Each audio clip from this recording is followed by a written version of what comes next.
Chapter 4. Snarl stared around the burning village. The attack had been swifter than he had expected.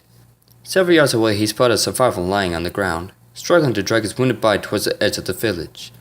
The wolf stalked up to the wounded warrior and bared his fangs. With a vicious thrust, he plunged his crude blade at the warrior's back. There was a loud groan before the warrior fell dead at last. I suppose that makes 74. Another wolf walked up to him. The barbarian stared down at that body. Not bad for a surprise attack. Snarch snorted. There will be more blood for us to come. From what I understand, our alpha has been planning several plans of attacking our enemies. Sounds like it should be fun. The other wolf smiled, showing his face in the moonlight. I hope it's soon. These pathetic foods were barely enough to whet the appetite. I'm glad you feel that way, a voice responded. Both canines jumped in surprise and whirled around. Who goes there? Snarl held his blade out towards the darkness of the enchanted forest. Both wolves were surprised to see a young dragon step out of the shadows. Well, what have we here? Snarl's packmate sniggered. A little hatchling of a dragon in the middle of nowhere all by himself. I'm far from nowhere, the young black dragon sneered. And I would watch it if I were you, you mangy mongrel. Why, you little insolent bastard! The wolves both bared their fangs. Look, I'm not here to pick a fight with you. I have to talk to your leader. The wolf laughed. Talk for a leader? I don't think any dragon is stupid enough to request such a foolish thing. The second wolf mocked. The black dragon frowned. You only can see our leader if you can get through me first. The dragon smiled. Okay. In a blur of motion, the dragon spun around. The wolf jawed and his eyes widened. But how? He gasped. He let out how his blood burst from his mouth in its midsection. The two heads of the wolf fell to the ground and light died from the beast's eyes. Snarl was dumbfounded. He stood in a state of shock as the blood from his packmate seeped to the ground. A deep hatred swelled up within him and he turned towards the dragon. By now more wolves were appearing on the scene. They looked from their companion to the young dragon, standing over him, and they bared their fangs furiously. The dragon scowled at them as several started towards him. Don't make the same mistake your friend did. I can just as easily do away with you lot. The wolves were about to ignore his words when they froze in their tracks. The darkness of the forest seemed to creep out and surround the dragon. The wolf's yellow eyes grew wide with fear as the shadows manifested into a ferocious, towering dragon. Now I'll say it again. Take me to your leader, or suffer a much more horrible fate than your friend. The wolves all looked at each other, unsure what to do. The dark dragon scowled. Do it. Snarl snorted his head toward his pack. I found out after that there is a visitor for him. I'm glad to see someone in this pack has a brain in their head. The young dragon stepped up from darkness and the manifested dragon faded away. But that won't be necessary. He is already expecting me. I just need you to take me to him. Snarl glared at the dragon in disgust. The smug confidence the dragon exhibited were very irritating to him. The wolf curled his lips slightly and motioned for the dragon to follow him. Spyro stared into the pool of visions. He had been sitting in the chamber for a couple of hours now, unable to see anything. This frustrated him. He was usually able to see things fairly quickly when he concentrated, but lately, his mind had been plagued with unstable thoughts and emotions. Damn it, Spyro cursed. Why isn't this working? He splashed the water, disturbing the surface and gaining self-weight in the process. The cold water against his face brought him back to his senses. He sat down his haunches and hung his head low. Why isn't it working? Spyro? He heard a voice from down the hall. He looked to see Sparks and Cinder around the corner. There you are, buddy. Sparks flew over and paused when he was close enough to see how wet his brother was. Whoa, did you fall in the pool or something? Spyro just stared at him blankly as Cinder walked up. Spyro, what's wrong? I've been wondering where you were.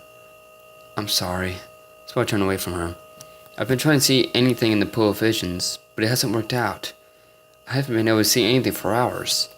Doesn't that mean it's a good thing we can't find anything? Sparks crossed his arms and looked towards the pool. The surface was still slightly disturbed from the splash.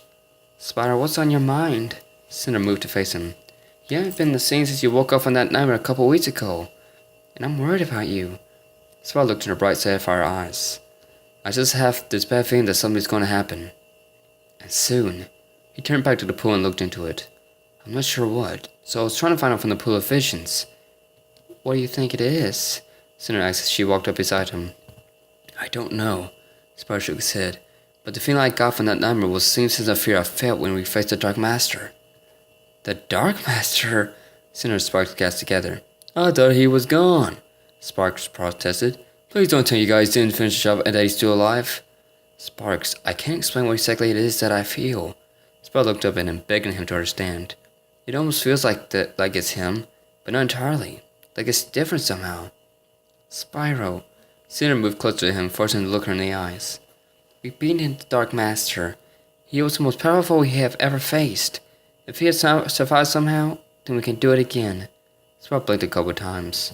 Her serious tone seemed to calm him down. We have allies, more than ever before, and we have gotten stronger ourselves. She leaned in and pressed her lips to Spyro's. Spark stuck his tongue out in revulsion and turned away. As a long moment, Cinder broke away. We'll protect our home together, just like we always have. Spyro sighed. Not out of fatigue or sadness, but relief. You're right, Cinder. Thank you. He leaned and stroked her cheek with his tongue. Cinder giggled and bumped his snout with her nose. Okay, you two, should I just go? Sparks demanded, peeking up between his fingers. Both dragons smiled at each other, blushing. Spyro, Cinder! Trimmer's voice came echoing down the halls. Both dragons jerked towards the sound of his voice. Spyro, Cinder!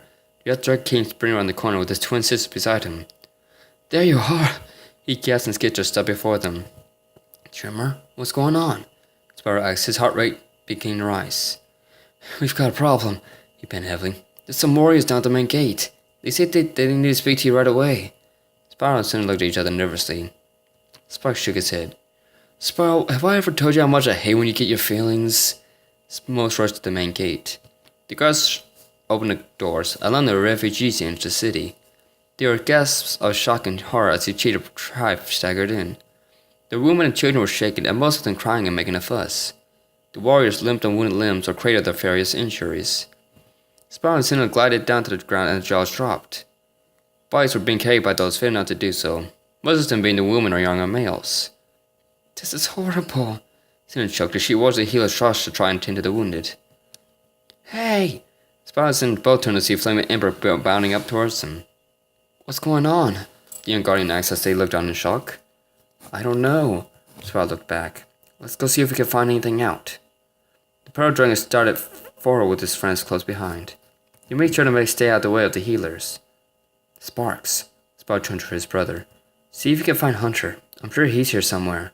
No problem, buddy. Dragonfly saluted and zipped off. Emperor, Spyro turned to the pink dragoness, much to everyone's surprise. See what you can do to help the healers treat the wounded. They're gonna need it. Right. The dragoness nodded and dashed over to a trio of mohawks, tending to an unconscious warrior. Flame. Yes, sir. The guardian stood at attention with his chest puffed out. He was ready to help in any way he could. Get the other guardians and the candidates. We need everyone down here ASAP. You got it, Spyro. Flame shot into the air with a burst of fire and took out towards the main temple. What should I do, Spyro? Cinder asked, ready to do her part. Cinder, I want you to do Sparks! Spyro! Sparks called. The dragons turned to see the dragonfly hurrying towards them. I didn't see Hunter, but I did find someone who may be able to help out. Red-furred cheetah started to find the crowd of moaning felines. Meadow! Cinder guessed when she saw his injuries. He had slashed across one brow, causing the blood to trickle to his eye. His cheek had a long gash across it, and he clutched at another slash mark on his right arm. It's good to see you, Spyro Cinder. The heel smiled through his good eye. I only wish we were under better circumstances. That goes without saying. Sparks rolled his eyes. Sparks. Spark gave his brother a look. I need you to go around and ask what needs to be done. I have a feeling it's going to be a busy day. Alright, Sparks nodded. Leave it to the dragonfly to be the messenger. What happened, Meadow? Spyro asked when his brother had gone. The cheetah shook his head. Oh, it was all a blur. Everything happened so fast. The cheetah swayed on his feet. Cinder saw him begin to topple over and caught him with a gust of wind. The healer stabilized himself and knelt down before the dragons. Our village was attacked out of nowhere. We were barely able to make out alive, but those who were able to. Who attacked you? Spyro pressed, taking a step forward. Was it the Dark Master? Spyro! Cinder snapped. The Pearl Dragon paused and stepped back. No. Meadow shook his head. It was the wolf tribe to the north. Wolves? Spyro cocked his head to the side. This was not the answer he was expecting, yet threw him off a bit. Spyro, we can question him later. Cinder brushed herself against Spyro's side. I think for now we need to help his people out. Right. Sorry guys, his head's on a fat light. Get Ember. She can heal Meadow and he should be able to help the others as well. Spyro? Seems good at him. His eyes seem to be moving in different directions, as if they couldn't focus on any one spot. Spyro? The purple dragon turned to go help the refugees. Spyro! Cinder called more forcefully, but Spyro couldn't hear her. He took one step before his leg broke underneath him. Spyro watched as his word turned on his side and slammed against the ground. There was a muffled cry, and he saw a pair of black talons step in front of him. He could just barely make out Cinder's face before his vision blurred, then faded to black.